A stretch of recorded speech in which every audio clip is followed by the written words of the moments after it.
You've been nominated several times for the Grammys. But what it's been like the last 25 years? Because, music is also a fairly competitive field. It's, of course, the search to find your identity is there. You want to do that.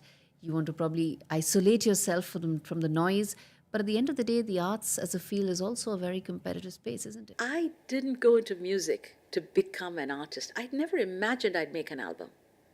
That wasn't why I went into music. I went to music to sing. You know what I would do when I started singing? I became a music beggar. I truly would. I heard, for the very first time, I heard Pandit Jasraj sing. And I heard him, I was sitting in the first row because I was a patron of this arts organization. I didn't know who he was. I'd never heard Hindustani music. I'd been in Brazilian, Carnatic, all of that, but never much with Hindustani. I sat in the first row, and then he started singing. And then for the next 4 hours or 3 hours that he sang, I must have cried through the entire concert of his because it was so beautiful, so magical. And in my mind, I said to myself, I want to learn from him. And, like this, but of course, most of these people take students when you're They're 5 young and yeah. they live with them and they travel with them and do all of this. But the universe has a way of working. And I've got to tell you a very wonderful story about Pandit.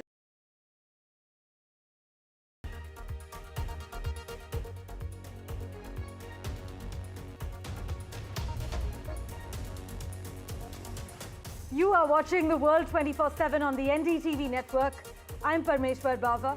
Let's begin with the top headlines we're tracking currently. US President Donald Trump has threatened to revoke Harvard University's tax-exempt status after the country's oldest and richest college rejected his demands to make a slate of policy changes.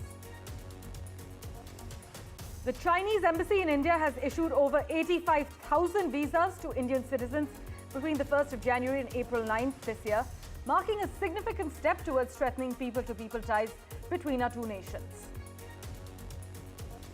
Chinese leader Xi Jinping made a pitch for free trade on his tour through Southeast Asia, looking to win over countries hit hard by US President Donald Trump's tariffs. A Birkin bag for $1,400? Well, China is retaliating against Donald Trump's tariffs by promoting direct sales of luxury goods from Chinese manufacturers to consumers at significantly lower prices. Former US President Joe Biden makes his first speech since leaving the White House. The former US President slams Trump's Social Security policy changes.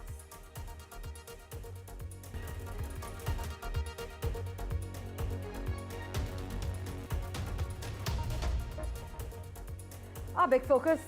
US President Donald Trump threatened to eliminate Harvard University's tax-exempt status following the Ivy League school's refusal to implement policy changes demanded by Trump's administration. So basically, all major colleges and universities are actually tax-exempt organizations, and the US government revoking that status over policy disagreements would be unprecedented. The US tax code also grants exemptions to a wide swath of organizations. This actually includes charities as well as religious institutions and even some political organizations. But Republicans have taken aim at the Ivy League through the tax code in the past as well. Congress imposed a 1.4% tax on high-dollar university endowments like Harvard's in 2017, and Republicans may expand the levy in the tax package they are currently assembling. But Donald Trump has threatened to eliminate Harvard University's tax-exempt status following the Ivy League school's refusal to implement policy changes that were demanded by his administration. In fact, Harvard University is the oldest and richest college in the US. They have rejected the demands to make a slate of policy changes. You must also note that all major colleges and universities are actually tax-exempt organizations, and the US government revoking this status over policy disagreements would be unprecedented. Listen in to what the White House had to say regarding the matter. The president floated on Truth Social, I believe, the possibility of removing tax-exempt status. How serious is that threat, and are there other universities he's considering? First, when it comes to Harvard, as I said, the president has been quite clear they must follow federal law. He also wants to see Harvard apologize, and Harvard should apologize for the egregious anti-Semitism that took place on their college campus against Jewish American students. Well, many argue that Trump's team's stated goal is fighting anti-Semitism on campus, but it's clear to some that this is a broader effort to exert control over an elite institution whose membership is overwhelmingly hostile to the MAGA right.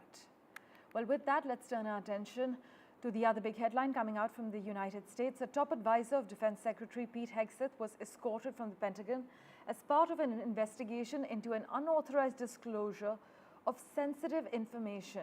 This as per reports. Dan Caldwell, who was identified as part of an ongoing leak investigation, was placed on administrative leave. And you must note that since arriving at the Pentagon with Mr. Hegseth in January, he has accompanied the Defense Secretary to some of his meetings with key foreign leaders. But in a signal text chain first disclosed by The Atlantic just last month during their explosive investigation, Mr. Caldwell was listed as Mr. Hegseth's representative to the White House as it prepared to launch strikes in Yemen. In fact, he also advised Mr. Hegseth on other key matters related to US military operations around the world.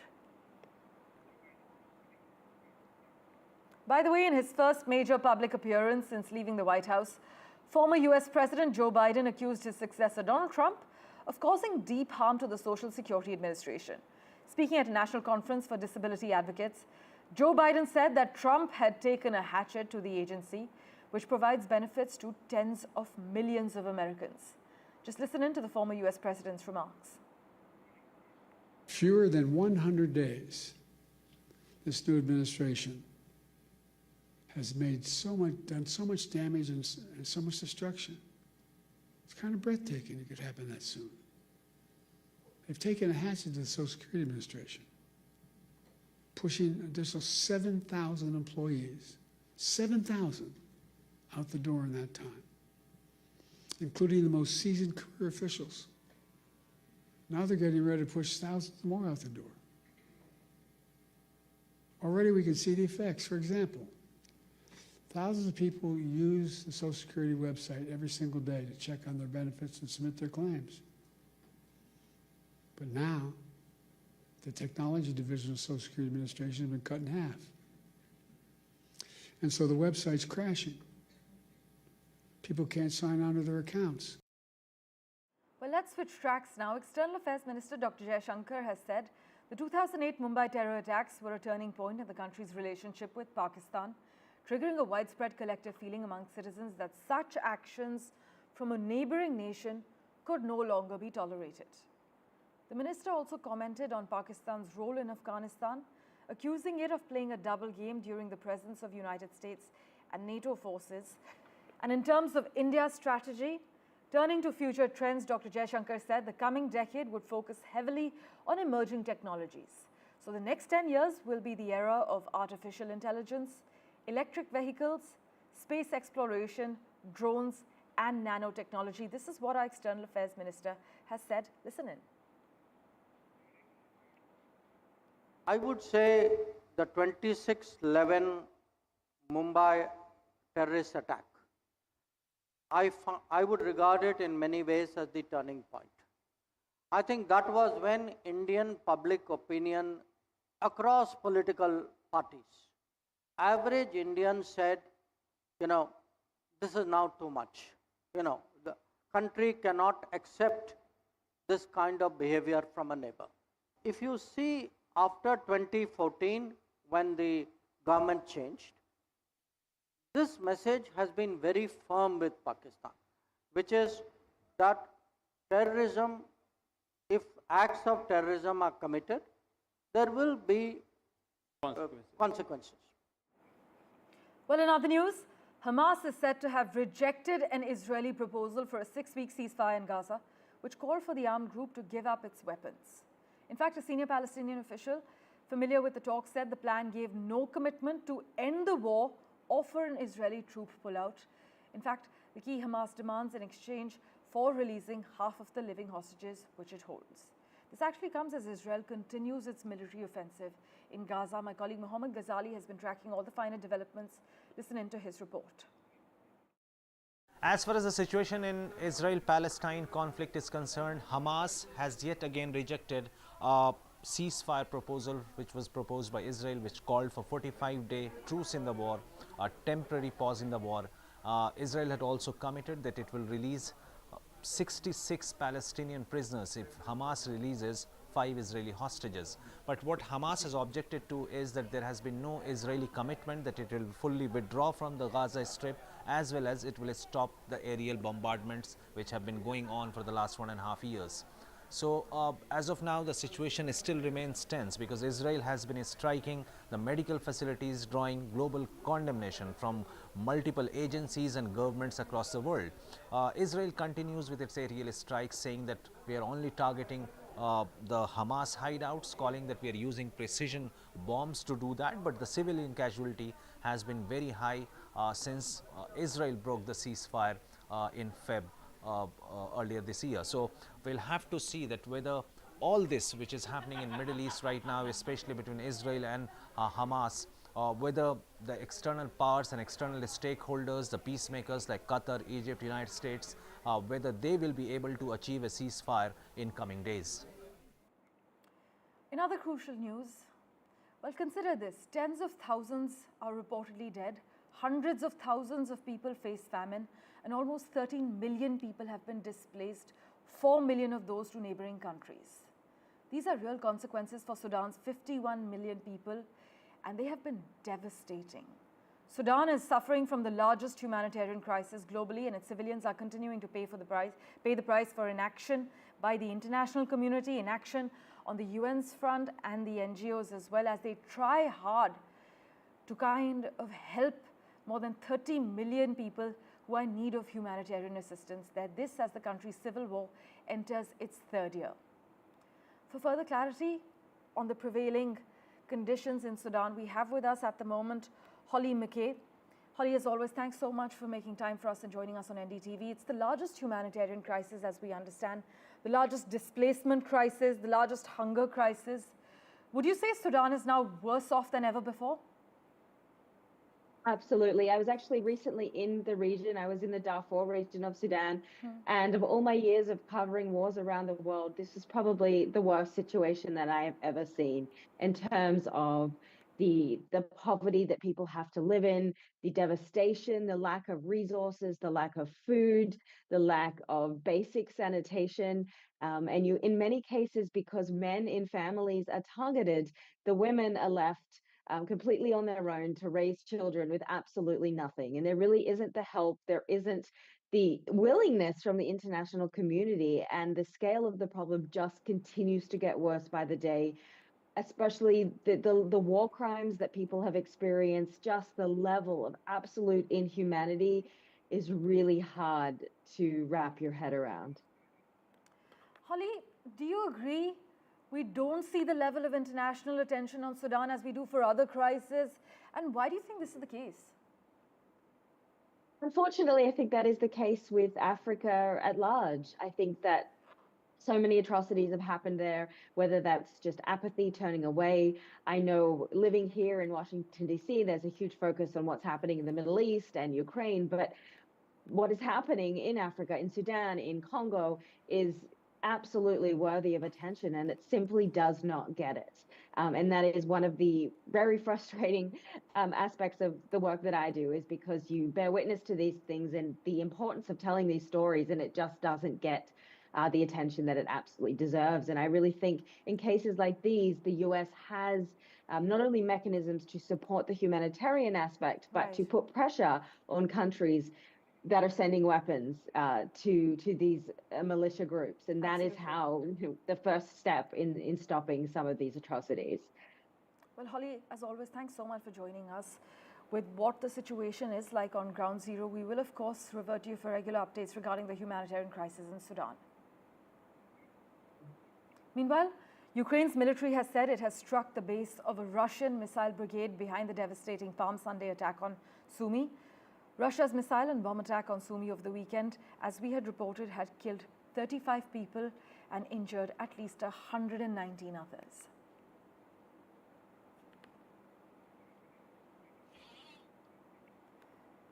Meanwhile, in a surprising twist in the ongoing US-China trade war, Chinese factories have found a new way to reach American consumers: TikTok. Instead of the usual viral dance moves or beauty hacks, these videos are focused on how luxury goods are made, specifically how US shoppers can bypass retail markups and tariffs by purchasing directly from Chinese manufacturers. The result? Well, a growing number of videos claiming to sell high-end goods like Lululemon leggings, Louis Vuitton bags, Birkin bags for a fraction of their retail price. I'm picking up on the fact that it's 1/10 of the retail price in some areas. So China is retaliating against President Donald Trump's tariffs by promoting direct sales of luxury goods from Chinese manufacturers to consumers at significantly lower prices.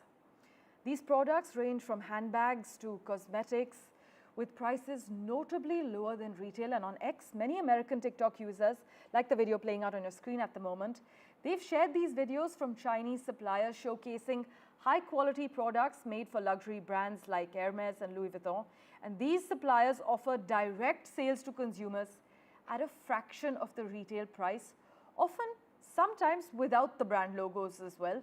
But as you can see in these videos, Chinese suppliers have emphasized the high-quality materials and skilled labor to manufacture the products in the backdrop of the US-China trade war. Well, in other news, 8 months of training for India's Gaganyaan trio astronauts who may travel to the International Space Station as early as end of May. It has come to an end. The crew is now preparing for the flight on the SpaceX Falcon 9 rocket and SpaceX Crew Dragon. Houston-based private space company Axiom Space has said the Axiom Mission 4 crew completed the NASA training. My colleague Pallav Bagla has all the details for you. If all goes well, in the next few weeks, one of India's astronaut designates will head to the International Space Station on a SpaceX Falcon 9 rocket and the Crew Dragon.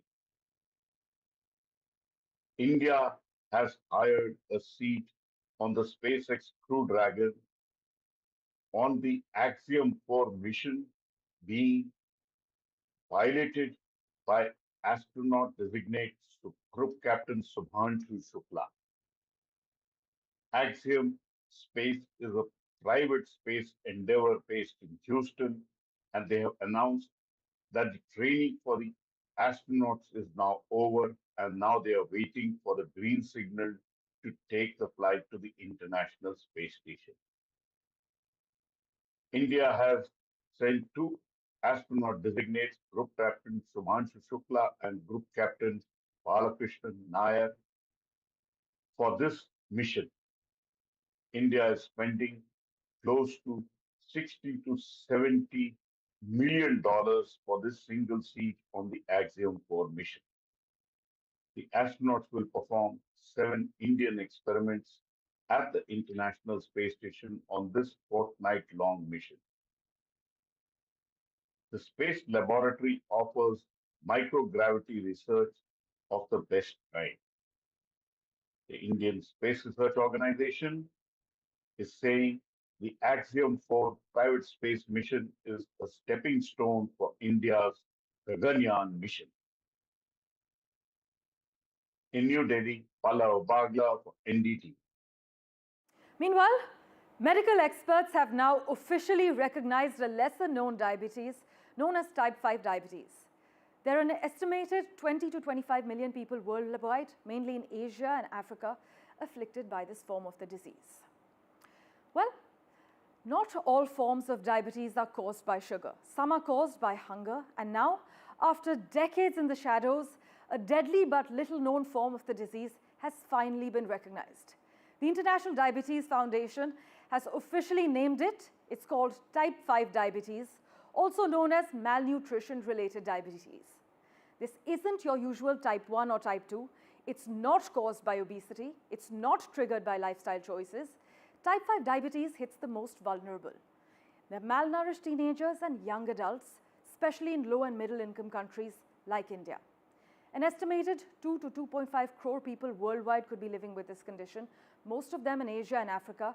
Many don't even know that they have it, and those who do often don't survive beyond a year after diagnosis.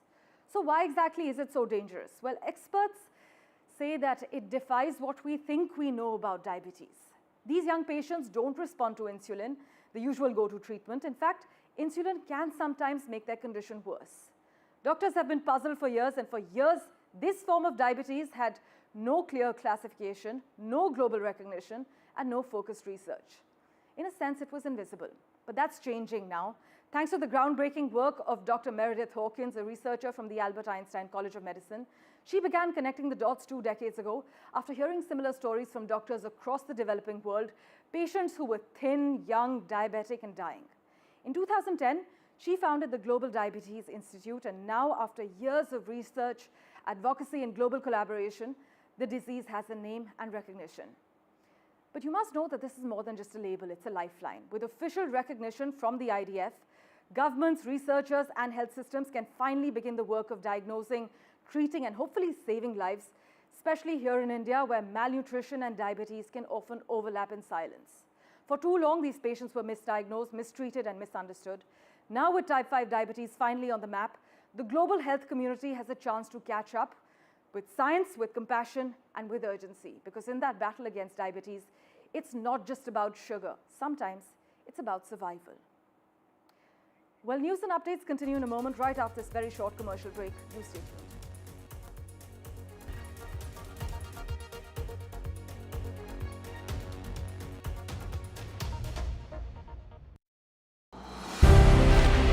From energy grids to tech breakthroughs to defense cooperation, Prime Minister Modi's 4th visit to Sri Lanka is set to be the most consequential, one that will elevate and reshape the India-Sri Lanka ties from here on. And watch that unmatched, non-stop ground coverage on NDTV World with me, Gauri Dwivedi, right here from Colombo. In today's interconnected world, India's voice is more crucial than ever. When India speaks, the world listens. At NDTV World, we are that voice, bringing you intelligent and insightful news from India and beyond.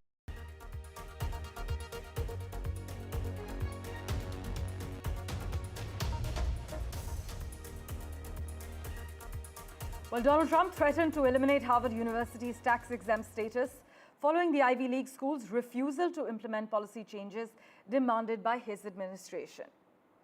In fact, the US tax code grants exemptions to a wide swath of organizations, including charities, religious institutions, and even some political organizations. But Republicans have taken aim at the Ivy League through the tax code in the past. Congress imposed a 1.4% tax on high-dollar university endowments like Harvard's in 2017, and Republicans may expand the levy in the tax package they are currently assembling. Well, for further clarity on how this will pan out, we have with us Harvard alumni Richard Painter, who's also a law professor at the University of Minnesota Law School. Thank you so much, Mr. Painter, for making time for us. Many argue that Trump's team's stated goal is fighting anti-Semitism on campus. But some say it's clear that this is a broader effort to exert control over an elite institution whose membership is overwhelmingly hostile to the MAGA right. What's your take, Mr. Painter? Well, first of all, if the president wants to propose legislation to Congress to increase taxes on endowments of wealthy universities, he could do that, and Congress could try to pass a bill. But that would focus on the endowments of all wealthy universities, and he couldn't single out Harvard. You can't single out a single nonprofit that you don't happen to like. There are plenty of very conservative nonprofit organizations which also have tax-exempt status. But certainly you can pass bills that would increase the taxation on very large endowments. You could increase the taxation on very large foundations. But you certainly couldn't single out the conservative or the liberal foundations for separate tax treatment. That would be unconstitutional under the First Amendment of the Constitution. What's going on right now is the president is threatening to withhold funds for medical research and various other contracts that Harvard and other universities have, because those universities have had the difficulty dealing with their anti-Semitism issues. This is really a hardball tactic of the Trump administration. Everybody's recognized there are anti-Semitism issues that do need to be addressed on college campuses, Right. but the issues exist across the United States and around the world, and to single out particular universities for vindictive treatment is not the way to go about doing that. And also, Harvard has some contractual rights to a number of these grants, depending on the circumstances. They're, of course, going to go into court and sue for their contractual rights to Right. what the government has agreed to. Well, let's see how this plays out, Mr. Painter. Thank you so much for joining us. We will, of course, keep in touch with you for regular updates. Thank you very much. In staying with updates from the US, 4 people have been injured in a shooting at Wilmer Hutchins High School in Dallas. Authorities say 3 of the victims, aged between 15 and 18, were shot but are expected to recover. A student suspect has been identified but remains at large as we speak, and the school was quickly secured and students were reunited with families at a nearby stadium. But this marks the second shooting at the same school in just over a year.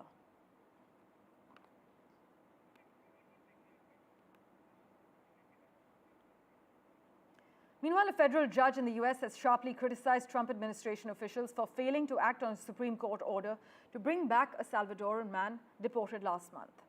29-year-old Kilmer Garcia was sent to a mega prison in El Salvador despite legal protections that should have kept him in the United States.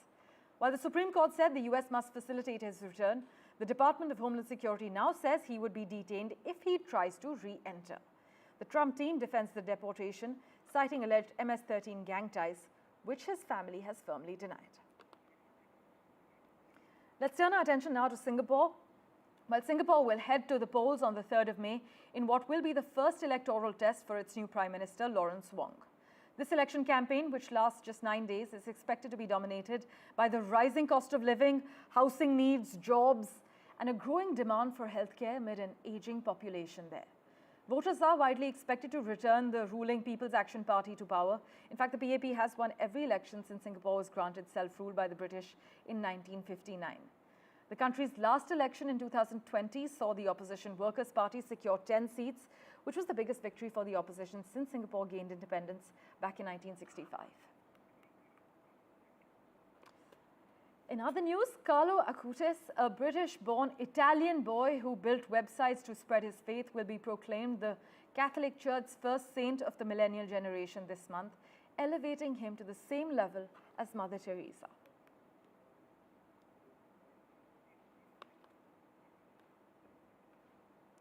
And a quick update on the Kardashian front. Kim Kardashian will testify in person at an upcoming trial over the 2016 robbery in Paris that left her bound, gagged, and begging for her life. This is what her lawyers revealed.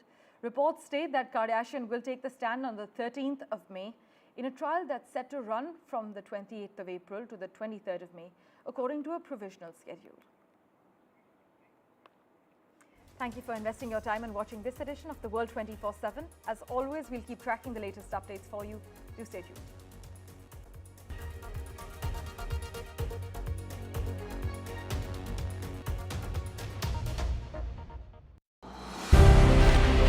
From energy grids to tech breakthroughs to defense cooperation, Prime Minister Modi's 4th visit to Sri Lanka is set to be the most consequential, one that will elevate and reshape the India-Sri Lanka ties from here on. And watch that unmatched, non-stop ground coverage on NDTV World with me, Gauri Dwivedi, right here from Colombo. In today's interconnected world, India's voice is more crucial than ever. When India speaks, the world listens.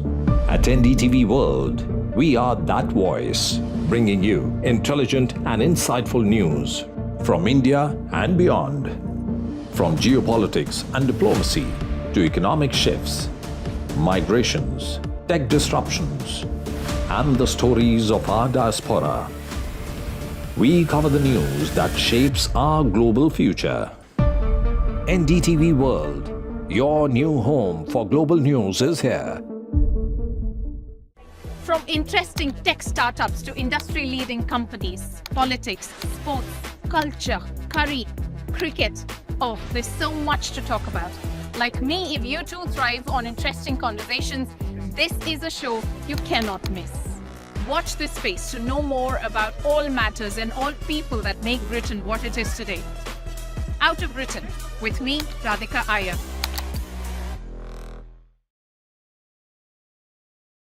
You've been nominated several times for the Grammys, but what it's been like the last 25 years, because music is also a fairly competitive field. It's of course the search to find your identity is there. You want to do that.